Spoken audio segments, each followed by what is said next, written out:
Jadi guys, kali ini aku mau nunjukin perbedaan tekstur antara original slime sama tofu slime. Pertama, original slime tuh stretchy ya guys, jadi bisa ditarik sampai panjang gitu, bisa molor-molor. Dan dia itu nggak jelly teksturnya, jadi teksturnya tuh padat gitu guys. Tuh, ini masih baru dibikin.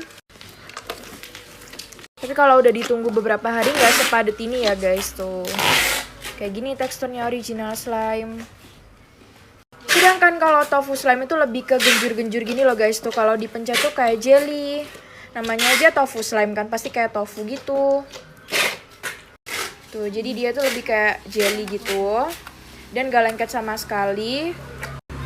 Dan original slime tuh juga gak lengket ya guys. Tuh.